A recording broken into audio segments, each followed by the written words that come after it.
Notes from my March 2025 reading of Blast Back Ancient Egypt by Nancy Ohlin. Today is Friday, 14 March 2025. I'm Tanis Coralee Leonhardi, she, her, hers of Seattle. I'm going to talk through my book and reading notes for my March 2025 reading of an overview book on ancient Egypt, Blast Back Ancient Egypt by Nancy Ohlin, illustrations by Adam Larkum, 2016 Bonnier Publishing Edition, hardcover, ISBN in the video description. I read the book on Friday, 14 March 2025. It's 112 pages. It took me one day, 112 pages Friday. And so I'm going to put this in it covers kind of an array of things. And so for my own personal, my channel, I might cover, since I'm kind of on a March 2025, providing some breadth in what I'm talking about in regards to faith.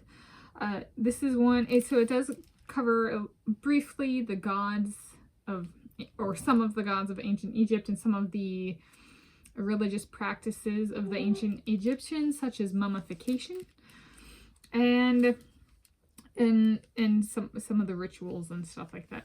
And it does, and one thing about ancient Egypt and their kind of faith system, or a faith system, and it's true for a lot of original peoples' religions, is the presence of more than one god, as well as the allowance for taking animals to heaven. When in Egypt is called the afterlife, which I think the afterlife was like where one goes after they die.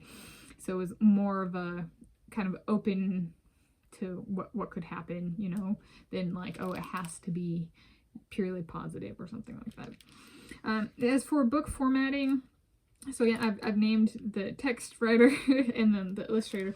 It's a combination of writing and then illustrations. And so yeah, I would say for the whole book, I gave it a rating of 3 out of 5 stars. It's a really good like overview book, and the illustrations for the most part fit what's in here.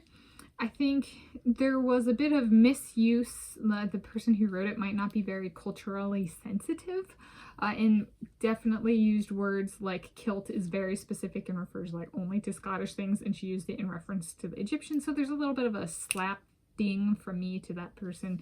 She's not of African ancestry, kind of thing. So it was a little bit of like, it's just a personal preference of like, I have a standard of like, especially with like kilt, I'm part Scottish by ancestral origins, is a little bit of, don't go deliberately slapping another culture just because you don't like them, right? But it was not the only word that was kind of mistakenly applied or erroneously applied when it's very particular about a different culture than she used it here. And I was like, that's not really respectful. So I'm giving it a 3 out of 5 stars. It could be better. Kind of being more culturally literate and respectful, and it might have been better, or better done. So, which might require a different person. The illustrations were fine. I didn't necessarily have a problem with those. I think, and it did a good job on like some of them, like there's like some of the drawings of the Nile River. It kind of like outlines the region of the Nile, so I actually appreciated that. So it kind of like it balanced out, you know, kind of some of the text, but not entirely. And kind of like there's the region of ancient Egypt, and there was the Nile River, but the Nile affected the land around it with the like flooding behavior and that kind of stuff. So which was important for crops and that kind of. Yeah. And so it does go into daily life a little bit, as well as kind of their faith practices in the span of ancient Egypt and stuff like that. There we go. And then afterwards, and I guess what's the modern tie into religion?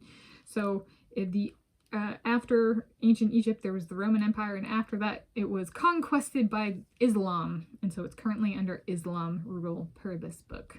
So that's, which is a religion.